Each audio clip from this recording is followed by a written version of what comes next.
we thought today we will do something which is basically a 20-year-old presentation of mine. So we will talk today about spasticity. I'm not update it much because of 2 or 3 reasons, but I will tell you something about what are the things which have been changing in the last 20 years. Now, the common assumption everybody makes in neurology is spasticity makes a huge difference, right? Why? Because that's what you see, that's what you feel in a patient, right? The patient also complains that it is tight and things like that, right? So, one of the common things which we have been noticing in the last century, from the 1940s till probably the 80s and the 90s, that spasticity was a huge deal in case of human patients, whether it is stroke or cerebral palsy or head injury and things like that. The spinal cord injury also have spasticity, but there are sort of some lots of types in that, so we will not get into that. So, and also the spasticity there is slightly different than what you see in stroke and other motor lesions. Now, a little bit of history, as I told you, spasticity was one of the first things which we all thought of as a major impediment to getting function in patients with stroke. And it took us a long time to define what we mean by spasticity, because we all know that if you define something, then only you can have signs of it. My understanding, if you know what it means, what you are talking about, then only you can do experiments to find out what is happening and all those things, right? So, the first person to define spasticity, you should have all read it in your book, is Lance definition, right? That is, it is velocity dependent resistance, right? Now, why they had this definition and all those things is what we are going to look into, right? Now, most of the neural system, what we are studying, we tend to study via these textures. A lot of our understanding of neurology comes from understanding the stretch techniques. Of course, nowadays they have a lot of other tools to do it, but most of it is based on the idea of the connection between the spinal cord and the muscles. And they also have some slightly robust theory to say how the spinal cord activates your muscles, how the muscles are controlled from the spinal cord. But if you look into the understanding from how the brain controls that spinal cord level issues, the theories are relatively poor, and our understanding is also likewise relatively poor. But this from the spinal cord to the muscle, we seem to have fairly better understanding. That is being clear understanding, right? So, if you want to understand what we mean by resistance offered to movement, right? We need to understand naturally what is load, right? We know that if you have a muscle, right? If you have a muscle, it has to activate when you are doing something, right? The muscle has to activate if you have to do something. So that activation is basically your, if you want to call it as the flow.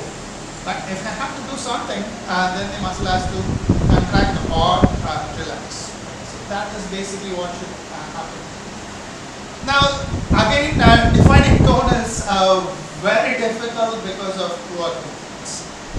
The first thing you want to remember is, if you hold the next person's elbow like this, and just give a tug it. You can't do it by yourself, you have to do it to the next person. If you tug it, most of the time the resistance offered by them will be very small, and also you will not see it in all throughout the range. Only in certain range you will see it. So there will be some resistance most of the time, and if you want more resistance from them, you just have to ask them to be conscious of what is happening. You don't have to even tell them that give me resistance, you just have to tell them to be conscious of what is happening here. People tend to sort of give a small resistance. So the other end of the spectrum was, okay, then if there is no movement, right, if there is no movement which we are doing, how is the muscle being, right? How is the tone of the muscle? Is it partially contracted or fully relaxed and things like that? Again, this is very difficult to define also. Why? Because most of the time we assume that the tone has to be merely, the muscle has to be fully relaxed if you are in a normal position. That is, if you are fully relaxed, that particular muscle has to be relaxed. Not when you are sitting like this, some of them has to be active. Probably if you are lying down or something like that, the muscle needs to be fully relaxed. But a lot of people are unable to do that. We never get that most of the time. And also, fully relaxed is a sort of a fluid concept which we will not get into more at all. But anyway, how do we define tone? Again, is basically that if there will be some amount of resistance when you are activating the muscle, that we can call it as tone. And in a relaxed posture, probably there is some activity most of the time. And that activity, what you feel as resistance is because of two things, right? That is, you are activating your, probably the stretch reflexes are activated. The next one is, what are the resistance you are feeling when you are moving the muscle? You have to move against gravity, then only you get it. If you are just moving with the gravity, the resistance will be very less. Right? Am I clear? When you are moving something, you should feel a resistance. Right? Can I get this? Right? If you are moving something, you will have, you will feel the resistance. Right? And if you are moving a muscle, especially, you will feel resistance. One will be because of the activation of the. We'll assume this has to be the muscle, right? So if I do this, there is no much of resistance. So after a particular level, then you feel the resistance. They will call it as the threshold or things like that. Not breaking it. Now, if I feel, if I stretch it, I feel a resistance, right? One is because the muscle is activated via your stretch reflex. The other is the property of the muscle itself. The muscle itself has an elastic property, so that will also be felt by it.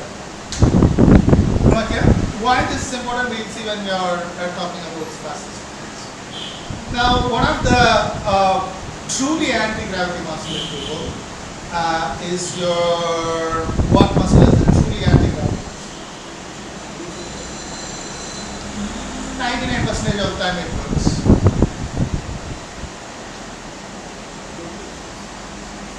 Gluteus is not an anti-gravity muscle.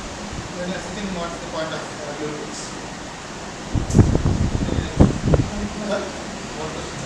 What is a truly anti-gravity muscle?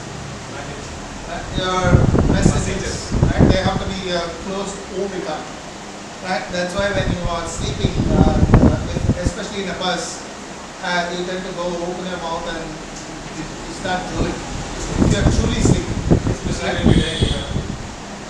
Yeah, exactly. When you die, also you have to tie them, otherwise they will have the more open. Right? So, if you want to see a truly relaxed person, that's what you want to see. And you will see that in the past people are so that's a truly relaxed person. As you all imagine, it rarely happens. Even if you are sleeping very well, sometimes you get closed. And so why do we need this tone is we want to do some activity. So there should be some amount of readiness in it. So that's how Bernstein and others defined tone also in the 30s and 40s. There should be a certain amount of readiness in it. But we will not worry about whether these definitions are true or false and things like that.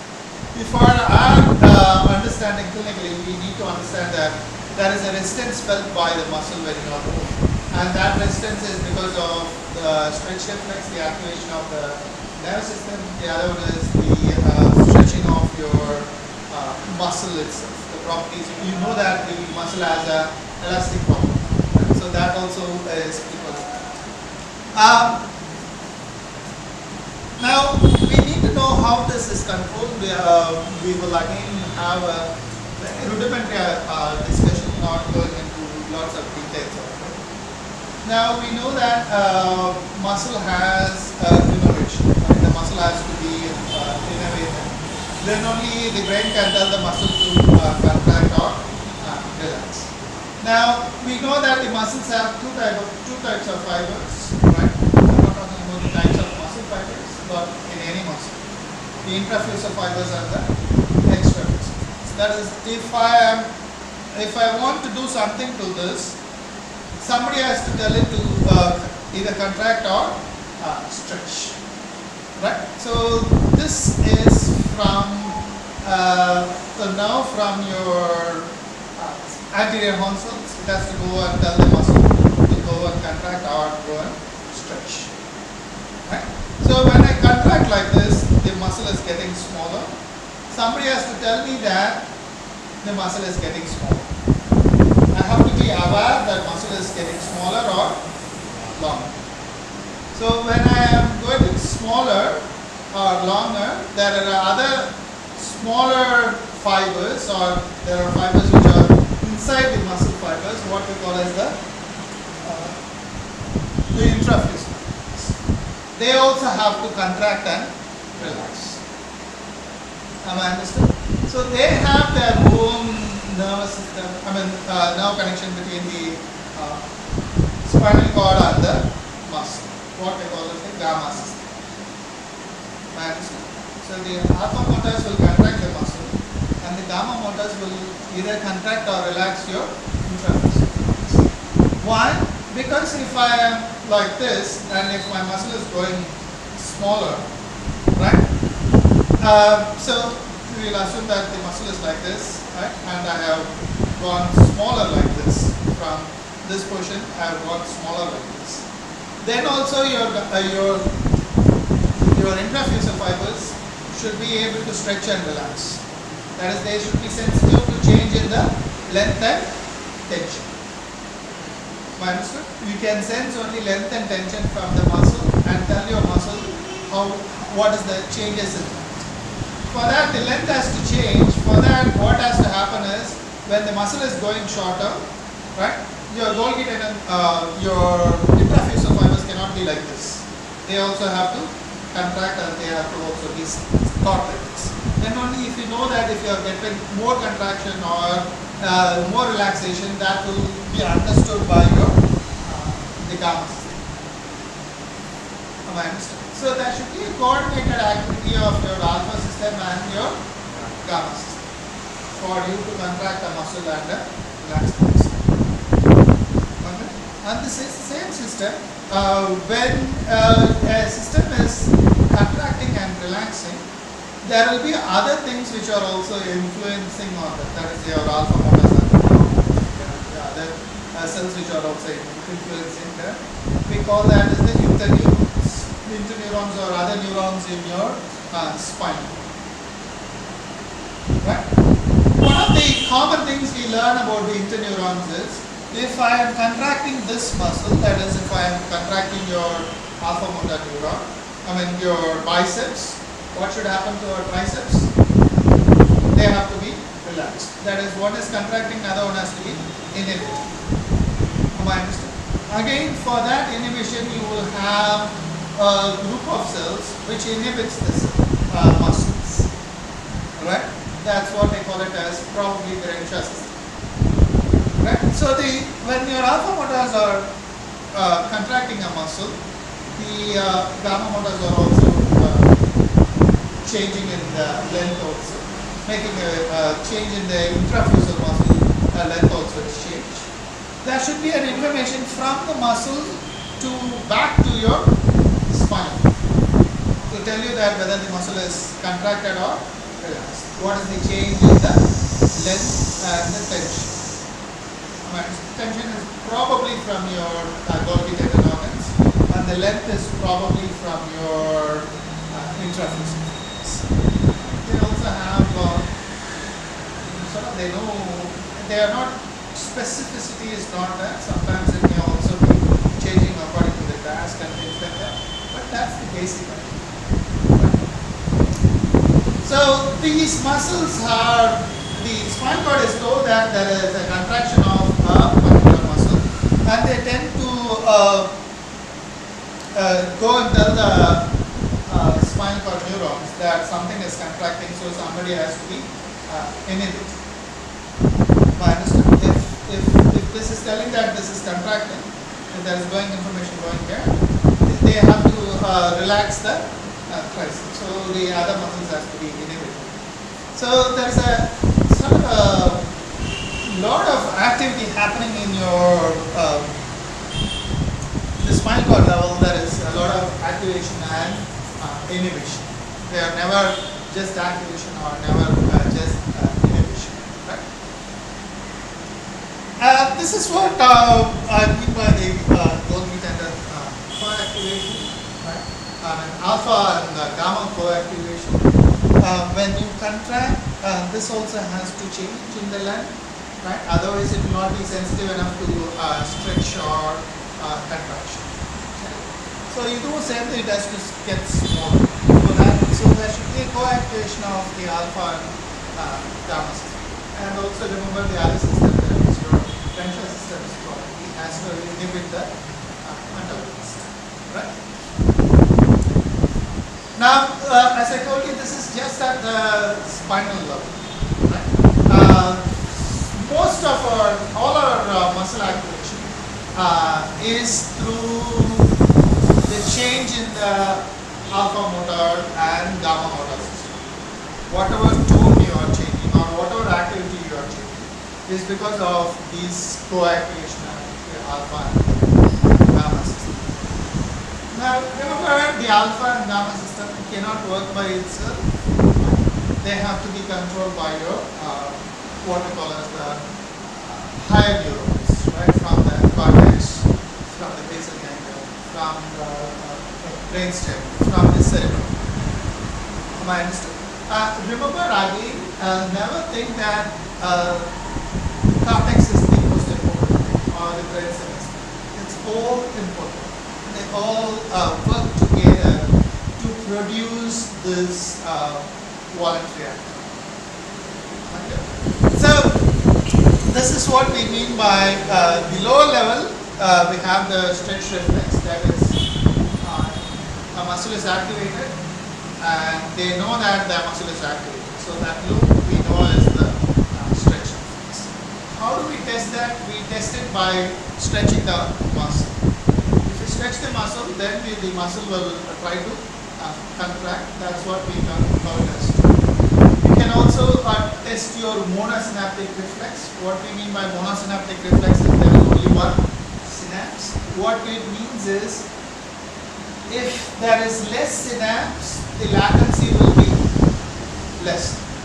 எவ்வளோ ஃபாஸ்ட்டாக போயிட்டு திருப்பி வந்துடுது அப்படின்றது இருக்கு இல்லையா? You would know that it is very, very less if the latency is also very, very small. So one of the common things which has less latency is your tendon reflex, because they are monosynaptic. What we mean by monosynaptic is, if you tap the tendon, right? The tendon is the length of the tendon or tension of the tendon is changed. That is informed to your spinal cord, and the spinal cord activates your alpha motor neuron and activates your cortex. This happens super speed because it's a monosynaptic reflex. I understand. But our muscles and our human human body voluntary system is not based on monosynaptic. That is not how it works. It always is polysynaptic. That means that there are a lot of other information which is activating your simple structure. Right?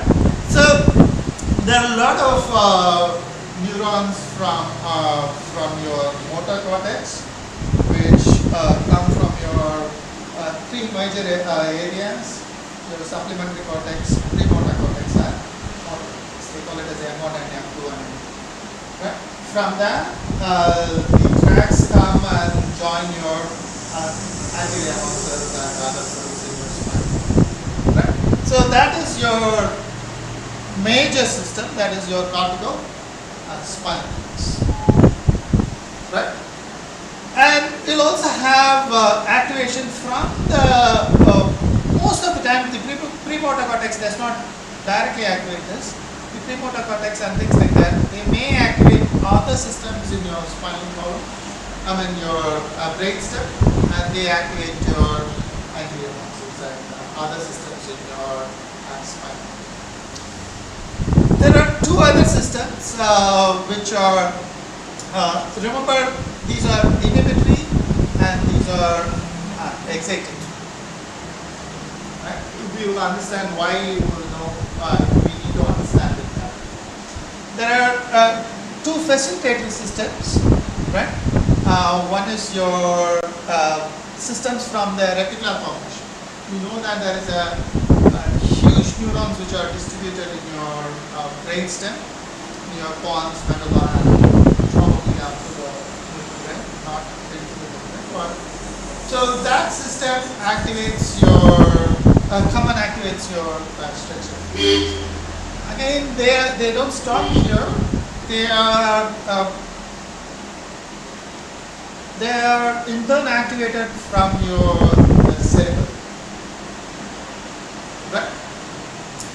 But there are a lot of other systems also, the basic ganglion and things like that. Or for simplicity's sake, a lot of tracks have been left. So these systems either inhibit or facilitate your stretching. Okay? There are different ways of looking at it, but for simplicity's sake, we will just assume that these are inhibiting and these are exciting. Now, if you have a normal person like these, there is a balance between these excitation and inhibition and things like that, probably for us to move from one place to another. Okay? But if there is a problem in either this level, at the stretch reflex level, that's what happens in your poliomyelitis, Guillain-Barré syndrome, and things like that, right? Where the muscles which are innervated by your the IA fibers, IT fibers, and the other fibers from your anterior muscles to your muscles are lost.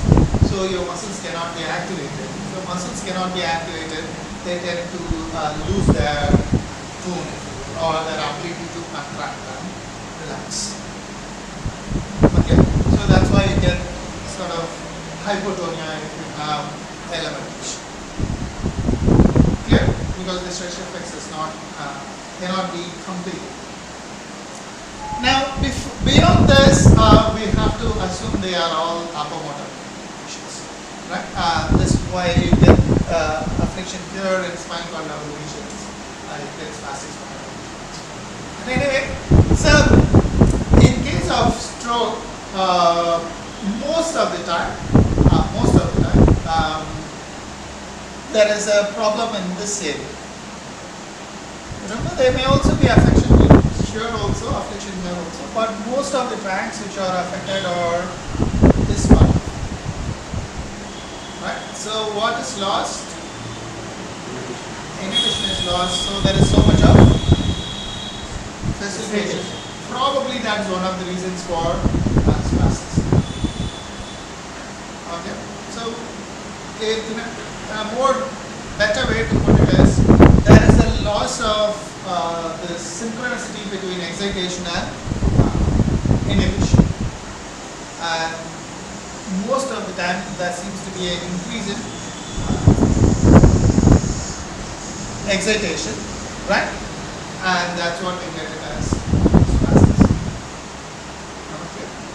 Now, this is where why this is easier way to understand is you will know that a lot of people with cerebral issues have hypotonia, right?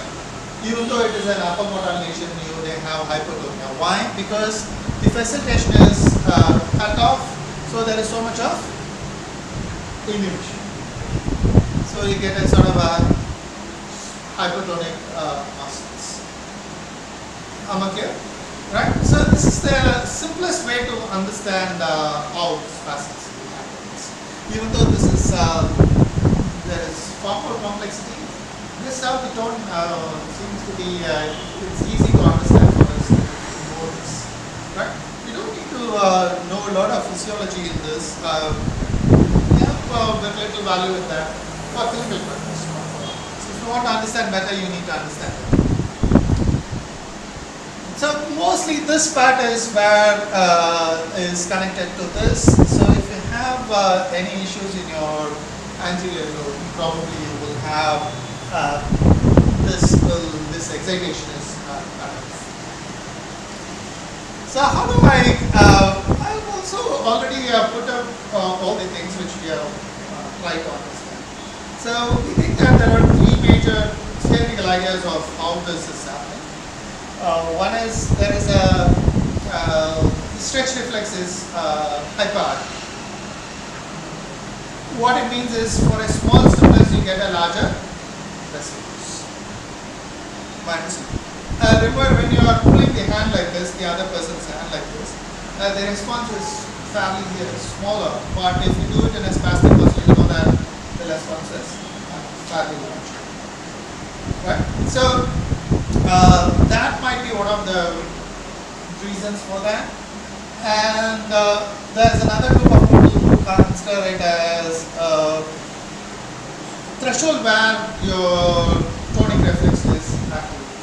Right? What it means basically is, I will try to tell it in a simpler form rather than in a complex form. Now, if a muscle is like this, only after this point I am able to stretch it. Right? If it is like this, I am not stretching it, I can do anything to it. Only from here, it starts to activate. We will consider it as a sort of a threshold where we stretch it.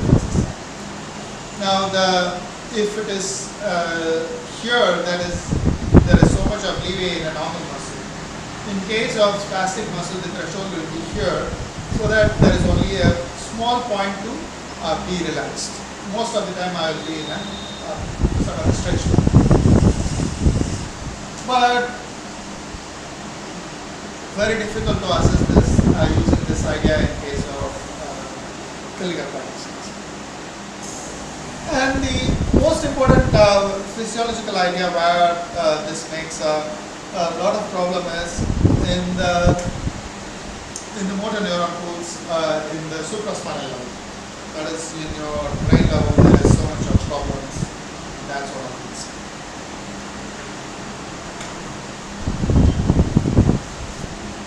So this basic idea again of what we have been talking about in case of pathophysiology for spasticity. You know that muscle is activated. As soon as it's activated, then there should be some relaxation in your or inhibition in your anterior muscles. Right? If this muscle is activated, this muscle has to be relaxed. So this interneuron level also there is some problem when you have spasticity. That is the between this activation and relaxation. These things also seem to go for a trouble. And also, as I told you, this motor neurons which are activated from your supraspinal level, they are also there is more activation rather than more inhibition. These are some of the reasons why you get to have spasticity. So as I told you, there are other more theoretical ideas, but this is the simplest. Okay, I don't have anything else to say. So, what is is the, we will now look into the clinical part of it, because this is recommend that we want to concentrate on the clinical part of it. Right? So what is the clinical implication is, the first thing you want to remember is, if there is, it is velocity dependent. So the faster you move the muscle, they have to give more resistance. Right? So this is the basic idea in which they used to measure or assess spasticity. Right? We all know what's Ashworth scale, I'm assuming. Right? One of the worst scale ever written in physiotherapy. Right? We have hundreds of nonsensical scale in physiotherapy, but this is the worst, especially modified Ashworth scale. Right?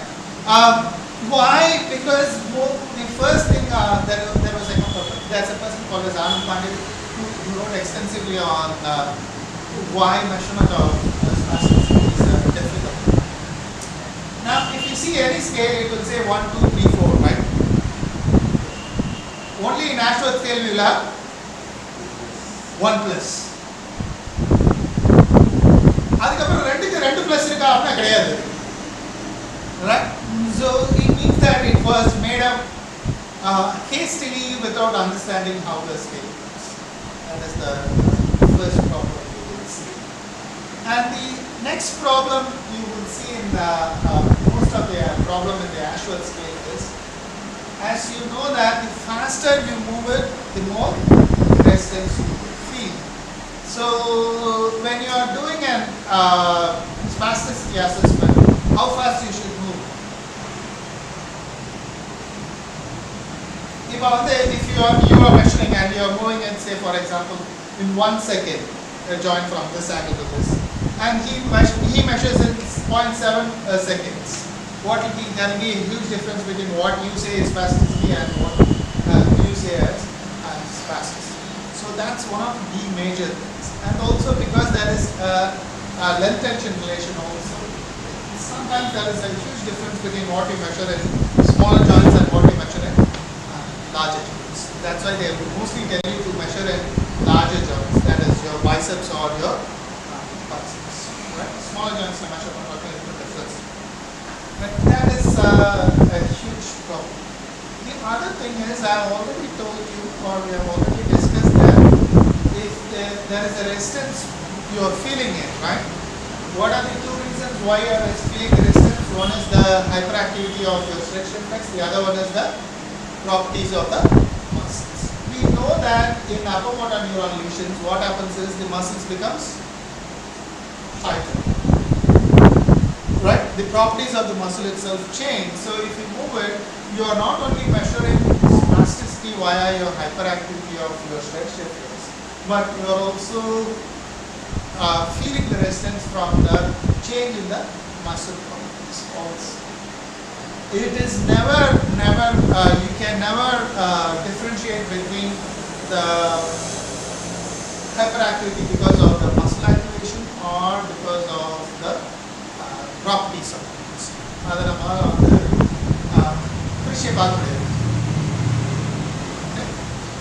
is so you will not be very sure whether it is spasticity or contracture, tightness, that kind of things.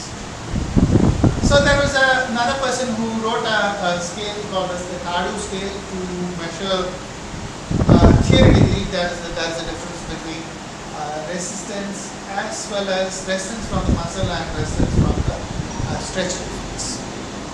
Right? So this Tardu scale is slightly better version. It's not just slightly better version, it's a far better version of the modified Ashworth scale. But difficult to do it, and have reliability issues. I've tried it out, it's difficult to differentiate between where what they do is they try to measure where you are feeling the muscle resistance and the resistance of the activation of the nerve. Right? Fairly difficult to do. So there are other people who have tried to measure this threshold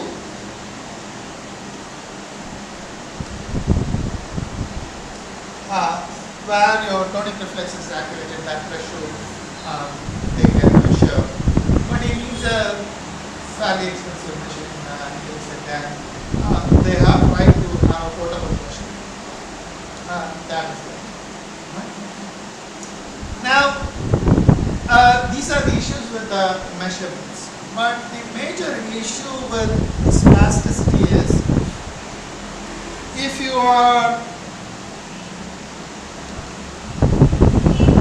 if there is a disconnect between your motor cortex and this one, right? What will be the major issue you think you will have?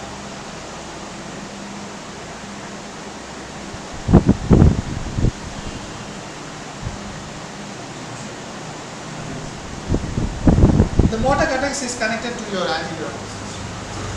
There is a problem in this line mostly in school. So if this is affected, what do you think will be the serious issues?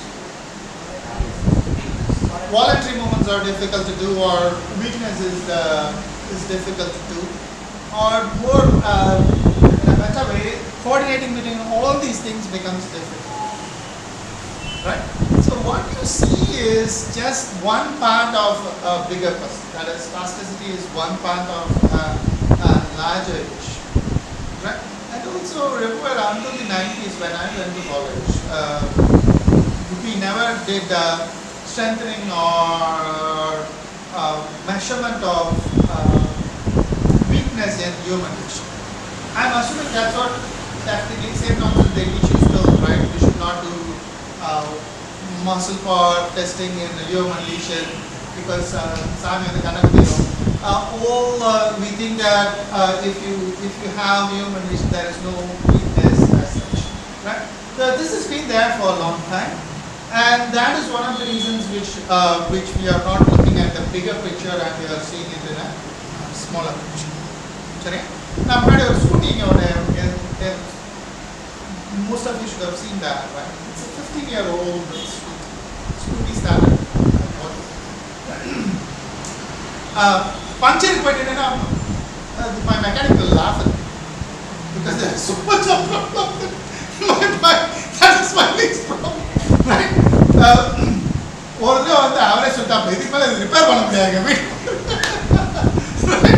So it's like that. The whole mission has a problem. But we are looking at a smaller image. Have I understood? Break only later accident. The whole mission is itself disappeared. So looking at the bigger picture rather than smaller picture has made us do a lot of assessment, a lot of ways of reducing spasticity.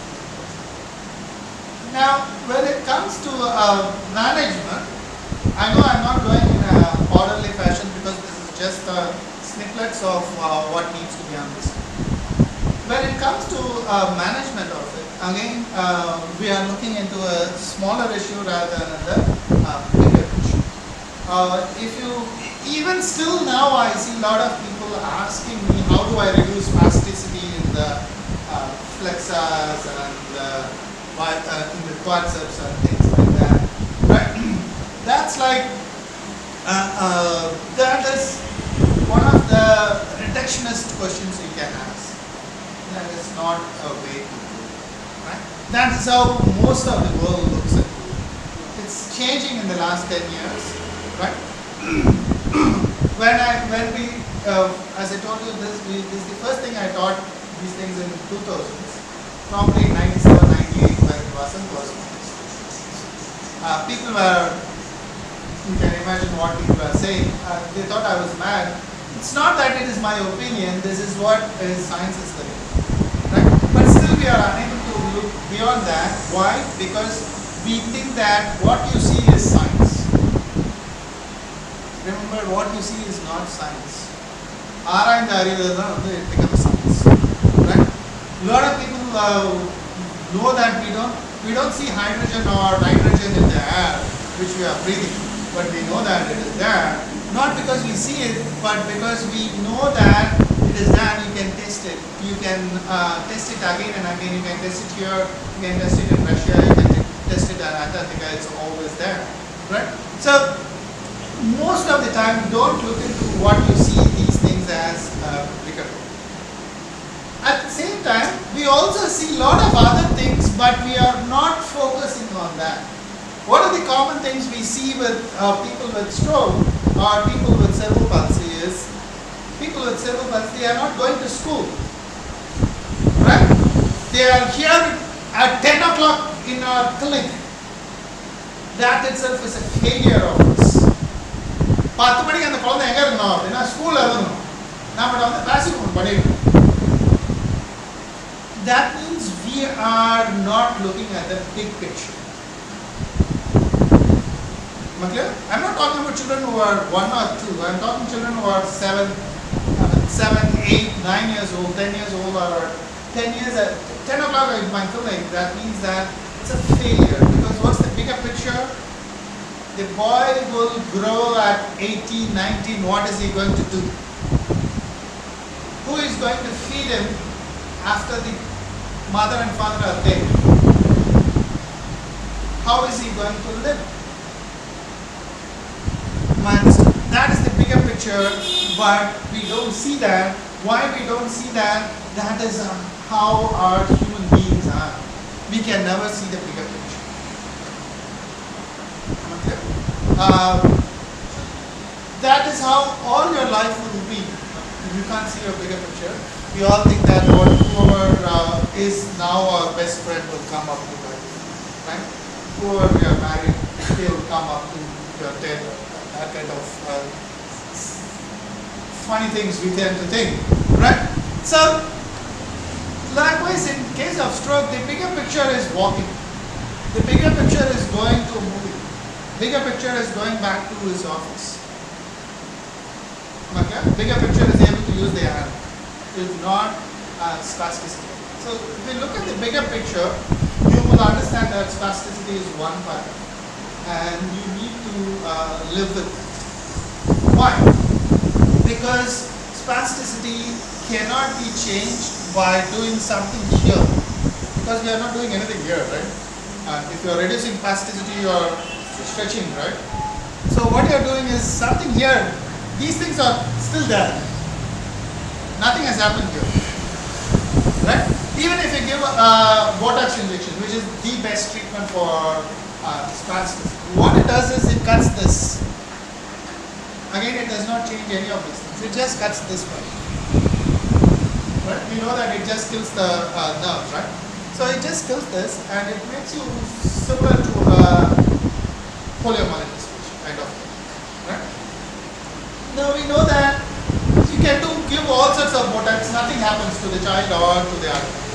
The Botox, the craze has come down, right? In the 2000s, it was like everybody, every day. Even when I started the clinic, there were 2 people who will come and ask me, if you have patients, we will give you some money, you can send them to us, we will give Botox. Rendu Anna, 1 free kind of, that kind of things. I used to get that. Nowadays, it's reduced. Right? Why? Because, again, in the larger frame of things, spasticity is just a single part of how to change. Right? So, how to change, this is what we want to understand. As I told you, the coordination between all these things are skewed when you are doing. So for that, you need to improve your coordination of all these things. How do I do that? By doing that. Not doing this or icing and right? That's why we still have a subject called as roots approach in our syllabus, right? If somebody can tell me what is roots approach, I will give you this. This is probably a lag. Nobody knows what it means. Because root herself, I'm pretty sure didn't know what it means. Right? So we just keep on tending to think that these are all vital things.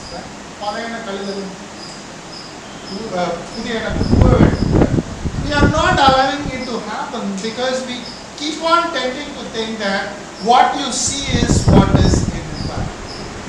What you see is the problem with our patient. Right? As the great Maitland said, the first principle of manotherapy is, how many of you have gone to manual therapy classes? Really? The first principle of manual therapy is listen to your patient. If you go to any manual therapy school, they will not teach you that. That's why I keep on calling them as idiots. Why is I telling you to listen to the patient? Because if you don't listen to the patient, you will not understand what is his problem. That is why examination should start from listening to your patient, not what you think is his problem. அவர் வந்து உங்கள்கிட்ட சொல்கிறார், ஆமாங்க எனக்கு இந்த கால் டைட்டாக இருக்குது அப்படின்னு சொன்னால் அதோட லிஸ்னிங் முடிஞ்சிடாது. ஆக்டிவ் லிஸ்னிங் ஆகுனா அதுக்கு அடுத்த கேள்வி என்ன கேட்கணும்னு தெரியும். Right? I should be able to ask what is the next question. Okay, எனக்கு டைட்டாக இருக்கனால என்ன பண்ண முடியல, எல்லாமே பண்ண முடியலங்க அப்படிதான் சொல்லுவார். Again, you should know how to ask. Why? Because you are not going to change everything. எல்லாத்தையும் சரி பண்ண முடியாது. நாளைக்கு வந்து நாளைக்கு கார் ஓட்டணுங்க, எனக்கு கார் ஓட்டணுங்க என்னால் எதுவும் பண்ண முடியாது அப்படின்னு சொன்னாங்கன்னா நம்மளால பண்ண முடியாது அப்படின்னா you cannot be listening to that and saying that that is what I'm going to work on. Some people may be able to do the car depending upon how much affliction is there, right? So you need to listen to your patient and find out what are the things you can help them, what are the things you can't help them. Okay? That is the bigger picture rather than looking at spasticity as a target. Okay? And also remember our time is short. Real patient எவ்வளோ நேரம் வராங்க, அரை நேரத்துலேருந்து 3/4 நேரம் வருவாங்க. அதில் 15 நிமிஷம் அப்படியே காலை ஆடி விட்டு அவர்கிட்ட கதை அடிச்சு முடிச்சிடுறாரு. எதுக்கு என்ன பண்ணுறாங்கன்னு யாருக்கும் தெரிய மாட்டேங்குது, பேஷண்ட்டுக்கு தெரிய மாட்டேங்குது, தெரபிஸ்ட்டுக்கு தெரிய மாட்டேங்குது. Right? Why we do that? Because we think that we are doing something. Right? But at the same time we want to be a comfort for it. It's very confusing for everybody. Anyway, so there is a limited amount of time. In that, don't reduce things which cannot be reduced. Work on things which they are finding it important. Or both of you have come to a conclusion that okay, இதுதான் வந்து நான் வந்து சரி பண்ணுவேன், இதுதான் I want to attain. So work on those things rather than just the spasticity. Okay? So that concludes our